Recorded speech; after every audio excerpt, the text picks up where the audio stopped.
ఒత్తిడి ఒత్తిడి ఒత్తిడి. మీరు ఒత్తిడిలో ఉన్నారా? మీకు తెలిసిన వారు ఒత్తిడిలో ఉన్నారా? ఈ సందేశము మీ కొరకే. చివరి వరకు ఈ ప్రోగ్రామ్ని మిస్ అవ్వకుండా చూడండి.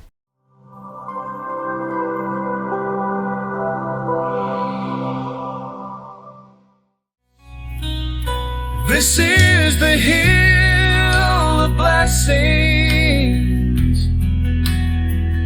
The living God speaks through this place.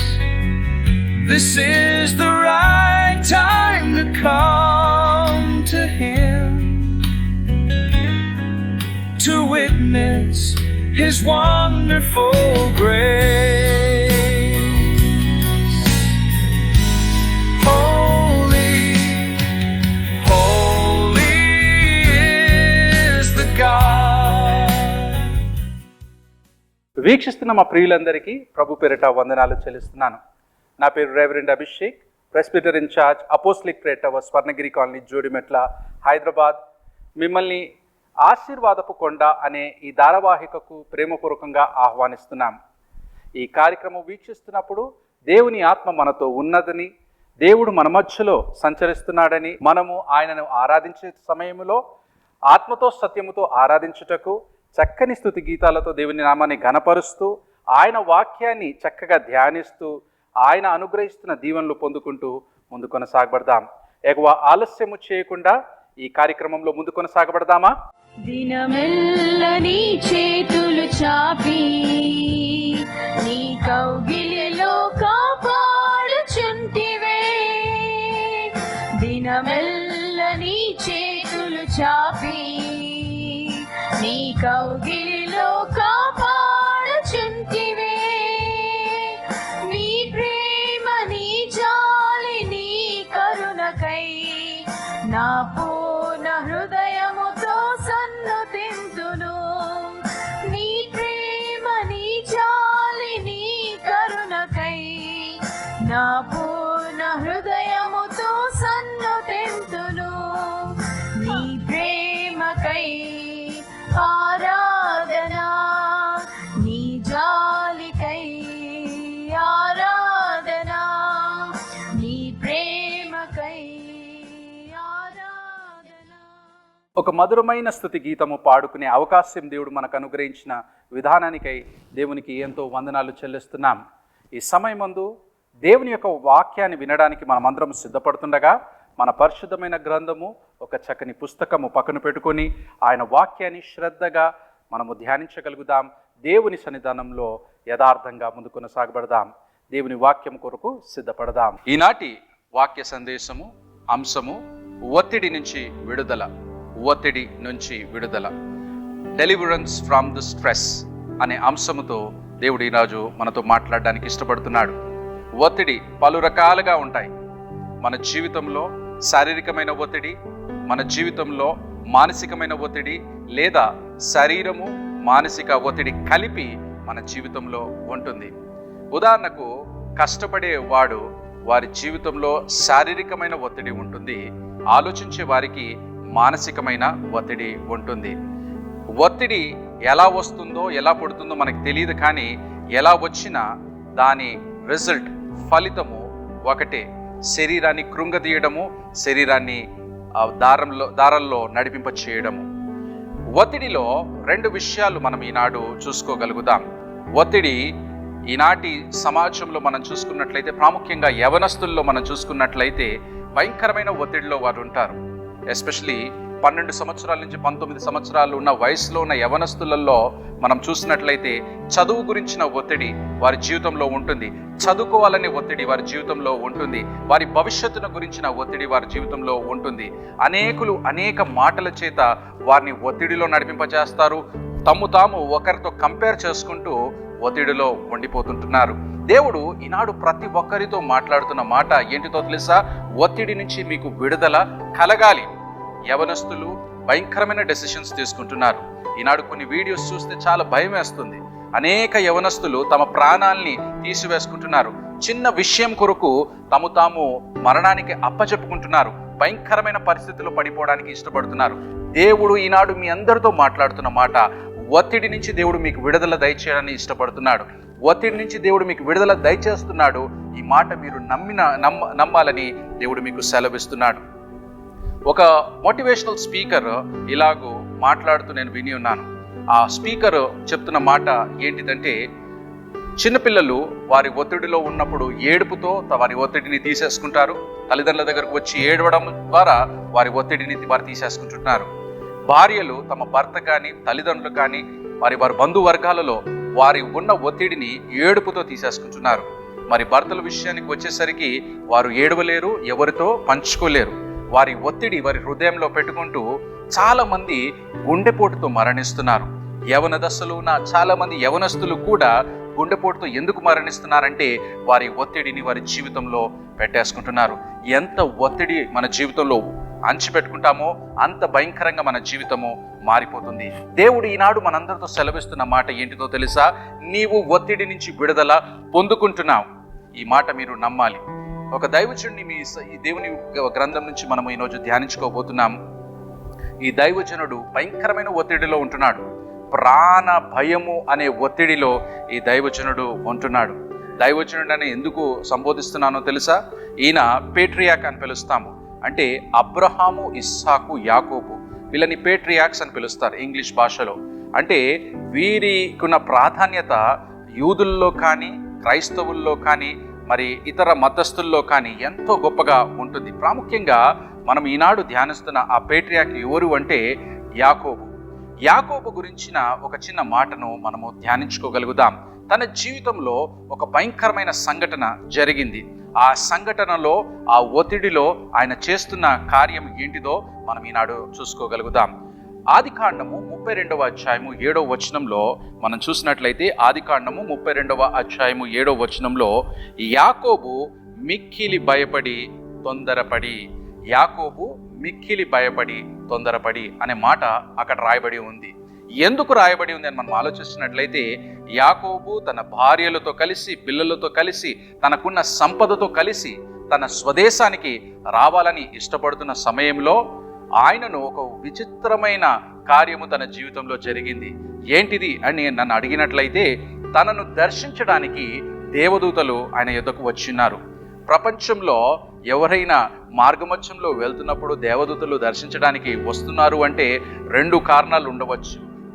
ఒకటి ఏంటిదంటే వారిని హెచ్చరించడానికి, రెండవది ఏంటిదంటే సందేశం ఇవ్వడానికి, మూడవది ఏంటిదంటే వారిని దేవుని మార్గంలో నడిపింప చేయడానికి. ఈ సంఘటనలన్నీ మనం బైబిల్ గ్రంథంలో చూస్తుంటాం. అయితే ఇక్కడ ఒక ప్రత్యేకమైన సంఘటన జరిగింది.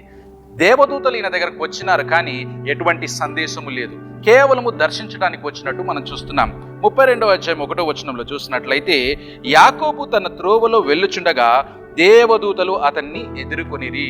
దేవదూతలు ఈయనను ఎదుర్కొన్నట్టు మనం చూస్తున్నాం. ఎందుకు ఎదుర్కొన్నారు అక్కడ ఉన్న సందేశంలో రాయబడి లేదు. కానీ యాకోబు చేసిన ఒక పని ఏంటిదో తెలుసా? దీనికి తెలుసు, నేను వెలుచున్న మార్గము ఆషామాషి మార్గము కాదు, నేను వెలుచున్న మార్గము కఠినమైన మార్గము. నేను ఒక మార్గము నుంచి వెళ్ళాలి, ఎక్కడైతే నా అన్నైన ఏసావు ఉంటున్నాడో ఆ మార్గం గురించే వెళ్ళాలి. ఆ అన్నతో ఆయనకున్న విభేదము తెలుసు, ఈయన అన్నకు చేసిన అన్యాయం ఈయనకు తెలుసు. తన జ్యేష్ఠత్వాన్ని అన్న అమ్మేసినాడు, ఆ అమ్మేసిన విషయము మోసపూరితంగా ఈయన ఆశీర్వదింపబడ్డాడనే విషయము యాకోబుకు తెలుసు. ఒకవేళ అన్న ప్రాంతం నుంచి నేను వెళ్తున్నప్పుడు నన్ను అన్న అటాక్ చేస్తాడేమో, నన్ను హాని చేస్తాడేమో, నా కుటుంబాన్ని హాని చేస్తాడేమో అనే భయము యాకోబుకి ముందుగానే ఉండేది. అయితే ఎప్పుడైతే దేవదూతలు ఈయనను ఎదుర్కోవడానికి వచ్చినారో ఈయన చేసిన విచిత్రమైన పని ఏంటిదంటే 2వ వచనం మనం చూద్దాం. చూడండి, యాకోబు వారిని చూచి ఇది దేవుని సేవ అని చెప్పి ఆ చోటికి మహానీయము అని పేరు పెట్టెను. యాకోబు ఏదేము దేశమున అనగా సెయేరు దేశమునున్న తన సహోదరుడైన ఏసావు యొద్దకు దూతలను తనకు ముందుగా పంపి ఏం చేస్తున్నాడండి? ఈ దూతలను ఏం చేస్తున్నాడంటే ఆయనకు ముందుగా పంపినట్టు చూస్తున్నాం. దేవదూతలు ఈయన దగ్గరకు వచ్చినాయి, కానీ ఈయన చేసిన పని ఏంటిదంటే దూతలను తన అన్న యొద్దకు పంపించినాడు. ఎందుకు పంపించినాడంటే తనకున్న పరిస్థితిని చెప్పుకోవడానికి పంపించినాడు. మీ దాసుడు ఒక పొరుగు దేశానికి వెళ్ళినాడు, అక్కడ మీ దాసుడు ఎంతో గొప్ప చక్కగా ఆశీర్వదింపబడ్డాడు, ఆస్తులు అంతస్తులు పిల్లలు అన్నీ సంపాదించుకొని తిరిగి స్వదేశానికి వస్తున్నాడు అనే సందేశము ఇయ్యడానికి ఈ దూతల్ని పంపినాడు. అయితే ఈ దూతలు ఒక సందేశం ఇచ్చినాయి, తిరిగి ఇంకొక సందేశం తీసుకొని వచ్చినాయి. ఎంతో భయంకరమైన సందేశము. ఆ సందేశము ఏంటిది అంటే 6వ వచనంలో చూస్తాము. ఆ దూతలు యాకోబు నద్దకు తిరిగి వచ్చి, మేము నీ సహోదరుడైన ఏసావు నద్దకు వెళితిమి, అతడు 400 మందితో నిన్ను ఎదుర్కొనవచ్చుచున్నాడని చెప్పగా. ఏం చేసిందంట దూతలు ఈ ఒక సందేశం తీసుకొని వచ్చింది. ఆ సందేశం ఏంటిదంటే, మీ అన్నయ్య ఏసావు 400 మంది పురుషులను తీసుకొని నిన్ను ఎదుర్కోవడానికి వస్తున్నాడు అని చెప్పంగానే యాకోబుకి మిక్కిలి భయం వేసేసింది. చూడండి, అందుకే 7వ వచనం ముందుగా చదివినాను. యాకోబు మిక్కిలి భయపడి తొందరపడి అనే మాట అక్కడ రాయబడింది. ఒకలాంటి ఒత్తిడిలో వచ్చేస్తున్నాడు. ఏ ఒత్తిడో తెలుసా? ఈయన చేసిన అన్యాయానికి అన్న చంపేస్తాడనే ఒత్తిడి, నా కుటుంబం అంతా నాశనం అయిపోతుందనే ఒత్తిడి, నేను సంపాదించుకున్న దీవెనలన్నీ ఒక్క క్షణంలో పోతున్నాయనే ఒత్తిడి, నా జీవితము తారుమారు అయిపోతుందనే ఒత్తిడి యాకోబు, భక్తుడైన యాకోబుకు ఉన్నట్టు మనం చూడగలుగుతున్నాం. ఈయన పేట్రియాక్, ఆషామాషి వ్యక్తి కాదు. అబ్రహాము, ఇస్సాకు, యాకోబు దేవుడుగా పిలువబడడానికి దేవుడు ఇష్టపడ్డాడు. యాకోబు ఒక దేవుని గొప్పగా ఏర్పరచబడిన ఒక సేవకుడిగా ఉంటున్నాడు. ఈయనే ఎంతో భయపడుతున్నాడు. ఏమంటున్నాడు? మా అన్న నన్ను హాని చేస్తాడు అనే భయము ఈయనలో ఉంది. ఎందుకు ఈ భయం కలిగిందని మనం ఆలోచించినట్లయితే 3 విషయాలు మనకు అర్థమవుతుంది. ఒకటి ఏంటిదంటే, యాకోబు ఎక్కువ ఆలోచించేవాడుగా ఉంటున్నాడు, తన భవిష్యత్తు గురించి ఎక్కువ ఆలోచించేవాడిగా ఉంటున్నాడు. రెండవదిగా మనం ఆలోచించినట్లయితే తన జీవితంలో అనేక రెస్పాన్సిబిలిటీస్ ఉంటున్నాయి, అనేక బాధ్యతలు ఉంటున్నాయి. ఆ బాధ్యతలు ఏంటిదో అని మనం ఆలోచించినట్లయితే పిల్లలున్నారు, 12 మంది పిల్లలున్నారు, 4 భార్యలు, 2 భార్యలు, 2 ఉంచుకున్న వారు ఉన్నారు. అదే మాదిరిగా అనేక మంది సేవకురాళ్ళు ఉన్నారు, అనేక మంద ఉంది, ఒక యజమానిగా ఉంటున్నాడు. ఈయనకు అనేక బాధ్యతలు ఉన్నాయి. వారందరినీ చూసుకునే బాధ్యత యాకోబుదే. మూడవదిగా మనం చూసినట్లయితే దేవుని యొక్క నడిపింపు యాకోబు పట్ల ఎప్పుడు కూడా ఉంది. అయితే దేవుని మాటను వింటూ నడుస్తున్నాడు. ఈయన ఆలోచన ఏంటిదో తెలుసా? నా మార్గము సరళంగా ఉంటుందనే ఆలోచన ఉంది. కానీ ఈయన ఎక్కువ ఆలోచిస్తున్నాడు కనుకనే తన జీవితంలో అంత అత్యధికమైన ఒత్తిడి ఈయన ఎదుర్కొన్నట్టు మనం చూస్తున్నాం. ఈ సిచ్యువేషన్లో మనం చూసినట్లయితే ఈ 3 సందేశంలో ఈ 3 విషయాల్లో మనం చూసినట్లయితే యాకోబు ఒక సందేశం ఆలోచించినాడు, తన అన్నకి ఇయ్యాలని ఆలోచించినాడు.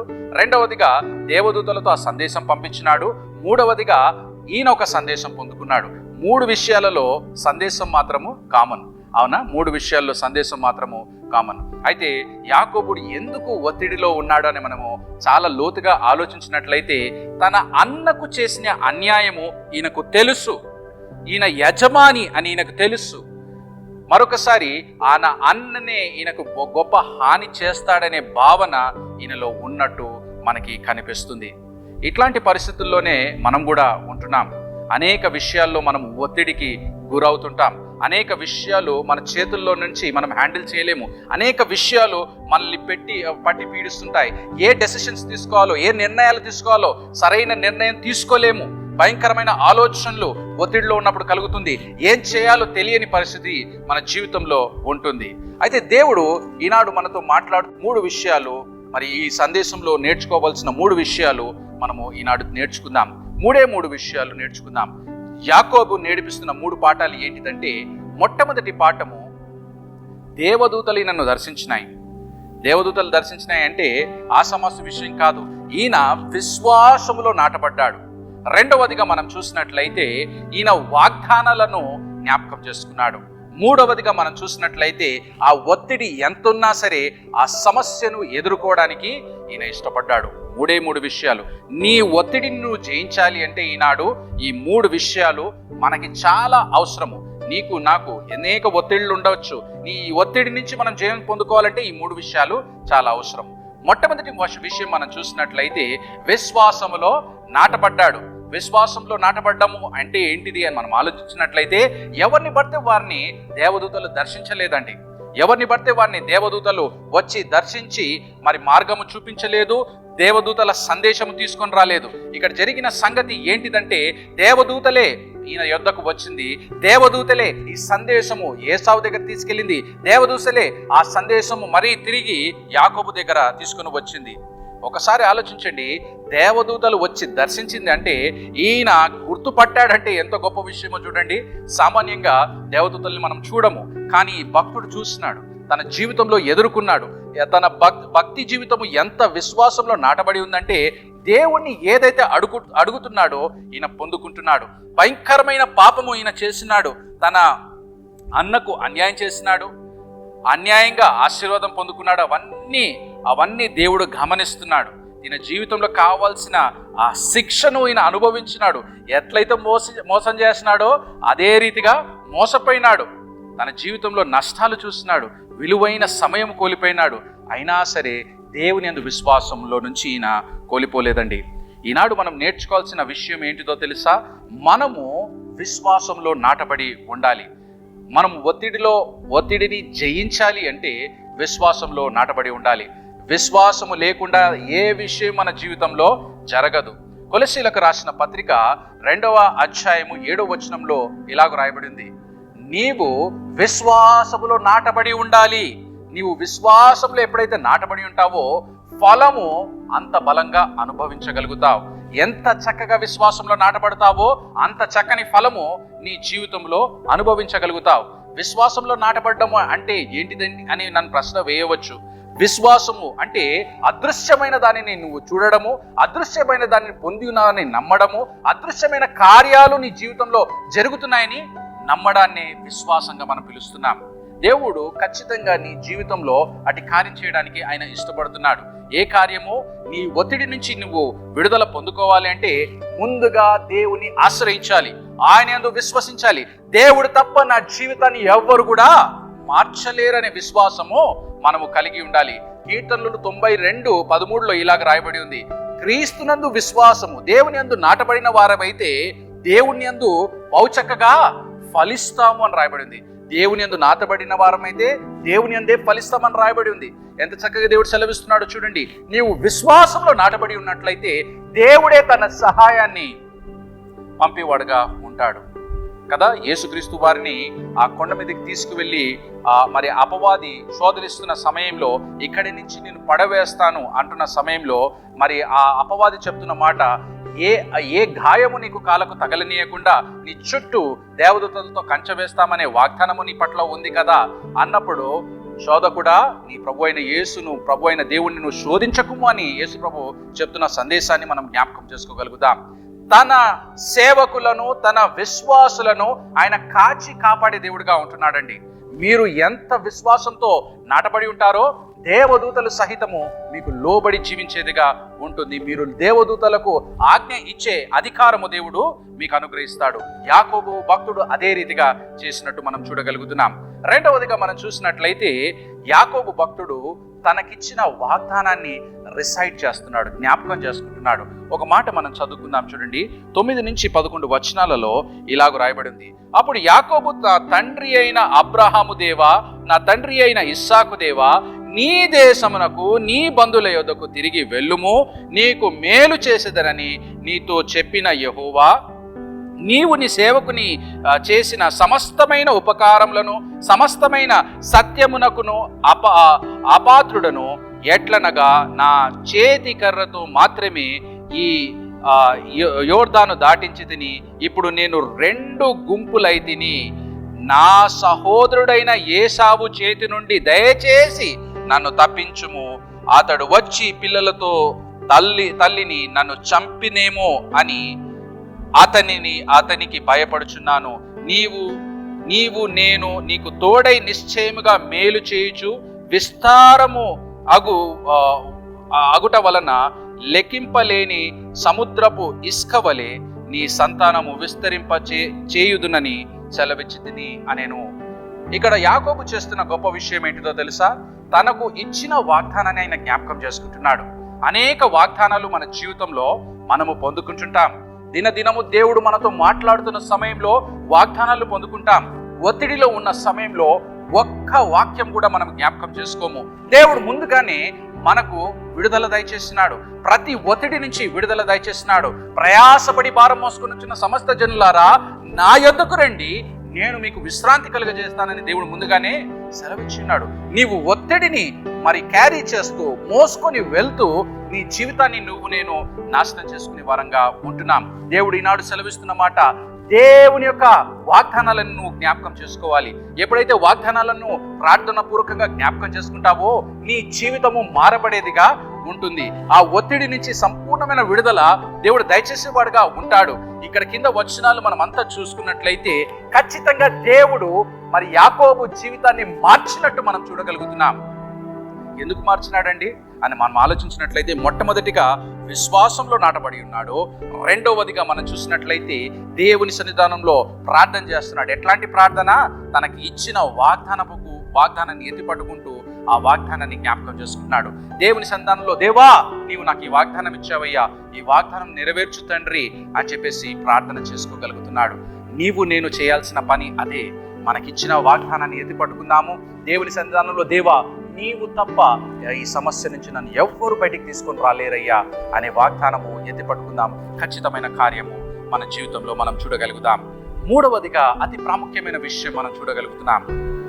యాకోబు ప్రతి విషయానికి సిద్ధపడి ఉన్నాడు. అంటే ఆయన జరగబోతున్న కార్యానికి సిద్ధపడి ఉన్నాడు. ఎట్లాంటి కార్యము? తన అన్నను ఎదుర్కోబోతున్నాడు. ఇది ఆసమాసి విషయం కాదు. తన అన్నను మోసం చేసి పారిపోయినాడు. అనేక సంవత్సరాలు గతించిపోయినాయి. ఆయన భయం ఉంది. అన్న నన్ను చంపుదామని అప్పుడే ప్రయత్నించినాడు, నన్ను చంపుతామని వెంటపడినాడు, తిరిగి నా కుటుంబాన్ని నాశనం చేస్తాడు ఏమో అనే భయము యాకోబుకు కలిగి ఉంది. కానీ ఈ సమస్యను ఎదుర్కోవడానికి యాకోబు ప్రార్థించినాడండి. ప్రార్థనలో గడిపినాడు, విశ్వాసంలో నాటబడ్డాడు, తన వాగ్దానాలను ఎత్తిపట్టుకున్నాడు. ప్రార్థనతో గడుపుతూ ఆయన ఆ సమస్యను ఎదుర్కోవడానికి ఇష్టపడ్డాడు. సామాన్యంగా ఒత్తిడిలో ఉన్న వ్యక్తులు మరి ఓటమిని అంగీకరించేస్తారు. నేను ఓడిపోయినాను అని ఆలోచిస్తూ, నేను ఓటమి చెందినానని ఆలోచిస్తూ వెనకబడిపోతుంటారు. అయితే దేవుడు ఈనాడు మనందరితో సెలవిస్తున్న మాట ఏంటితో తెలుసా? నీవు నేను ఓటమి చెందిన వారం కాము, జయము పొందుకున్న వారము, దేవుని చేత జయము పొందుకున్న వారము. దేవుడు నీకు నాకు జయము ప్రసాదించడానికి ఇష్టపడుతున్నాడు. నీవు తప్పు చేసి ఉండవచ్చు, నీ జీవితంలో పాపము చేసి ఉండవచ్చు. ఎప్పుడైతే దేవుని సన్నిధానంలో, దేవా నేను చేసిన అపరాధాన్ని మీ సన్నిధానంలో ఒప్పుకుంటున్నానయ్యా, ఈ పరిస్థితి నుంచి మీ చిత్తం ఉంటే నన్ను బయటికి తీసుకొని రండి తండ్రి అని నువ్వు ప్రార్థన చేసినప్పుడు ఆయన ఖచ్చితమైన సహాయము చేసేవాడుగా ఉంటాడు. ఖచ్చితమైన ఆన్సర్ మీ జీవితంలో ఇచ్చేవాడుగా ఉంటాడని దేవుడు సెలవిస్తున్నాడు. అవునా? ఒకసారి మనం చూసుకోగలుగుతాం. కొంతమంది ఏం చేస్తారో తెలుసా? ఈ ఒత్తిడిలో ఉన్నప్పుడు సామాన్యంగా బ్యాక్అవుట్ అయిపోతారు. ఒత్తిడిలో ఉన్నప్పుడు వారు ఎవరితో మాట్లాడరు. ఒత్తిడిలో ఉన్నప్పుడు ఇతరుల సహాయం వారు కోరుతుంటారు. ఒకరి దగ్గరికి వెళ్ళి చెప్పుకొని బాధపడడానికి ఇష్టపడుతుంటారు, కానీ ఆ సమస్యను మాత్రము ఎదుర్కోరు. అయితే యాకోబు భక్తుడు చేసింది చాలా డిఫరెంట్గా చేసినాడు. ఆయన సమస్యను ఎదుర్కోవడానికి 2 గుంపులుగా తనకున్న వర్గాన్ని డివైడ్ చేస్తున్నాడు. 33వ అధ్యాయానికి మనం వచ్చేసరికి ఒక గొప్ప కార్యము తన జీవితంలో జరిగినట్టు మనం చూడగలుగుతున్నాం. చూడండి, యాకోబు భక్తుడు చేసిన కార్యం మనం చూస్తున్నాం. ఆదికాండం 33వ అధ్యాయము 1వ వచనంలో మనం చూసినట్లయితే, యాకోబు కనులెత్తి చూచినప్పుడు ఏసావు అతనితో 400 మంది మనుషులు వచ్చుచుండిరి. ఈయన కన్నులెత్తి చూసినప్పుడు ఎవరెవరు వస్తున్నారు? యాకోబుతో పాటు 400 మంది మనుషులు వస్తున్నారు. అప్పుడు అతడు తన పిల్లలను, లేయా రాహేలు 2 దాసీలను పంచి అప్పగించెను. అతడు ముందర దాసులను, వారి పిల్లలను, వారి వెనుక రాహేలు ఆమె పిల్లలను, ఆమె వెనుక రాహేలు యోసేపు ఉంచి, తాను వారి ముందరగా వెళ్ళుచు తన సహోదరుని సమీపించు వరకు 7 మార్లు నేలను సాగిలపడెను. 7 సార్లు ఏం చేసినాడంట?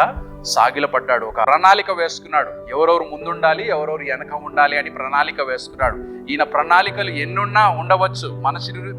మానవ రీతిగా మనలానే ప్రణాళికలు వేసుకున్నాడు. కానీ అక్కడ జరిగిన విషయము అద్భుతమైన విషయం జరిగింది. చూడండి, అప్పుడు ఏసావు అతని ఎదుర్కొని పరుగెత్తి అతని కౌగలించుకొని అతను మెడ మీద పడి ముద్దు పెట్టుకొనెను అని రాయబడి ఉందండి. ఎంతో గొప్ప విషయం చూడండి. ఆయన ఆలోచించినాడు, నా అన్న చంపేస్తాడని ఆలోచించినాడు. భయపడిపోయినాడు, బెదిరిపోయినాడు, వర్గాలుగా డివైడ్ చేసేసినాడు. ఒకవేళ ఎదుర్కోవాలనుకున్నా సరే నేను ఎట్టి రీతిగా ఎదుర్కోవాలో అని ఆలోచిస్తున్నాడు. ఏం చేయాలో అన్నీ చేసేసినాడు. ఎవరెవరు ముందుండాలో ఎవరెవరు వెనక ఉండాలో అది చేసేసినాడు. ఓటమిని ఆల్మోస్ట్ అంగీకరించేసినాడు.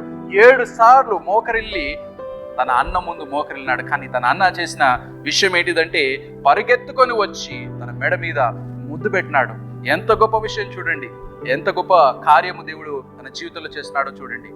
నీవు అనుకున్నట్లయితే నీవు అనుకున్న కార్యం దేవుడు చేయడు. ఏం చేస్తాడంటే నీవు ఊహించిన దానికంటే అత్యధిక మేళ్ళు నీ జీవితంలో దేవుడు చేయడానికి ఇష్టపడతాడు. నా ప్రియ సహోదరి సహోదరుడా, దేవుడు నీతో మాట్లాడుతుండగా ఈనాడు నువ్వు ఒత్తిడిలో ఉన్నావా? ఒక వాక్యాన్ని మనం జ్ఞాపకం చేసుకోగలుగుదాం. ఫిలిప్పీలకు రాసిన పత్రిక 4వ అధ్యాయం 6-7 వచనాల్లో దేవుడు సెలవిస్తున్న మాట, దేని విషయాన్ని గురించి చింతింపకూడదు. Do not be anxious about anything. ప్రతి దాన్ని ప్రార్థనలోనూ కృతజ్ఞతాస్తుతుల్లోనూ దేవుని సన్నిధానంలో కనిపెట్టగలుగుదాం. దేవుని అద్భుతమైన కార్యాలు మనం చూడాలంటే దేవుని మీద ఆధారపడాలి. 3 విషయాలు: విశ్వాసంలో నాటపడాలి, నీ వాగ్దానాల్ని ఎత్తిపట్టుకుంటూ జ్ఞాపకం చేసుకోవాలి, ప్రతి సమస్యను ఎదుర్కోవడానికి ఇష్టపడాలి. ఈ దేవుడు ఈ కొద్ది మాటలను దీవించి ఆశీర్వదించును గాక. ఆమేన్. మా ప్రేమగల తండ్రి, జీవగల నాయన, మీకెంతో వందనాలు చెల్లిస్తున్నామయ్యా. గొప్ప దేవా, ఆశ్చర్యకరుడా, అద్భుతకరుడా, ఆలోచనకర్త, సమాధానకర్తకు అధిపతి నిత్యుడకు దేవా, మీకే మహిమా ప్రభావాలు మేము అర్పిస్తున్నాం. ఈ ఉదయకాల సమయమందు మీ సన్నిధానంలో మేమందరము మీ వాక్యము వినడానికి, మిమ్మల్ని ఘనపరచడానికి, మమ్మల్ని సిద్ధపరిచిన విధానానికై మీకు ఎంతో వందనాలు చెల్లిస్తున్నాం. ఆత్మ సత్యములతో మిమ్మల్ని ఆరాధించే అవకాశం మీరు దయచేస్తున్నారు. చక్కనైన వర్తమానంతో మీరు మమ్మల్ని బలపరిచిన విధానానికే మీకు ఎంతో వందనాలు చెల్లిస్తున్నాం. ఈనాడు అనేకులమునైనా మీకు దూరంగా మేము జీవించే వారంగా ఉంటున్నాం. మీరు సమీపంగా జీవించమని మీరు ఇష్టపడుతున్నారయ్యా. ప్రభువా, మీకు మేము సమీపంగా జీవించే అవకాశం మీరు మాకు దయచేయండి. అనేక విశ్వాసులునైనా ఈ సమయమున ఎంతో బాధలో ఉంటున్నారు, ఎంతో దుఃఖంలో ఉంటున్నారు, అనారోగ్య స్థితిలో పడిపోయి ఉన్నారయ్యా. ఎవ్వరు కూడా పట్టించుకునే స్థితిలో వారు ఉంటుండగా, రోధిస్తుండగా వారిని మీరు దర్శింపజేస్తున్నారయ్యా. ప్రతి అనారోగ్యాన్ని నజరేయుడైన యేసుక్రీస్తు నామములో కొట్టివేస్తున్నామయ్యా. ప్రతి అంధకార శక్తిని నజరేయుడైన యేసుక్రీస్తు నామములో కొట్టివేస్తున్నామయ్యా. మీ సంపూర్ణమైన దీవెనలు మా బిడ్డల కుటుంబాల పట్ల, వారి తరముల పట్ల ఉండులాగున ప్రార్థన చేస్తున్నామయ్యా. ఈనాడు ఎవరైతే బర్త్డేస్ కానీ యానివర్సరీస్ కానీ సెలబ్రేట్ చేసుకుంటున్నారో, మీ గొప్ప ఆశీర్వాదము వారి కుటుంబాల పట్ల, వారి జీవితాల పట్ల ఉండుటకు ప్రార్థన చేస్తున్నామయ్యా. మీ సంపూర్ణమైన నెమ్మది, సమాధానము వారి జీవితం అంతా ముందు కొనసాగబడే అవకాశం మా బిడ్డలకు మీరు అనుగ్రహించండి. మా దేశాన్ని, మా రాష్ట్రాన్ని, మా ప్రాంతాలను మీ చేతులకు అప్పగిస్తున్నాం. సుభిక్షంగా ఉండే అవకాశం మీరు దయచేయండి. మా నాయకులకు, అధికారులకు మంచి మనసును మీరు అనుగ్రహించండి. పహార కాస్తున్న సైనికులు, వారి కుటుంబాలకు నెమ్మది, సమాధానము మీరు అనుగ్రహిస్తారని నమ్ముచు, ఇంతవరకు వీక్షిస్తున్న విశ్వాసులందరినీ పేరు పేరున మీరు ఆశీర్వదకరంగా నిలబెడతారని నమ్ముచు, ఇచ్చిన సమయానికే మీకు ఎంతో వందనాలు చెల్లిస్తూ, తిరిగి రానే ఉన్న ప్రభువైన యేసుక్రీస్తు శ్రేష్టమైన దివ్యమైన నామంలో అతి వినయంగా అడిగి వేడుకుంటున్నామా పరమ తండ్రి. ఆమేన్. మన తండ్రి అయిన దేవుని ప్రేమయు ప్రభువైన యేసుక్రీస్తు వారి కృపయు పరిశుద్ధాత్మ యొక్క అన్యోన్య సహవాసము వీక్షిస్తున్న వారి పట్లను, వారి కుటుంబాల పట్లను ఇప్పుడును ఎల్లప్పుడును సదాకాలము తోడై నీడై ఉండును గాక. ఆమేన్, ఆమేన్, ఆమేన్.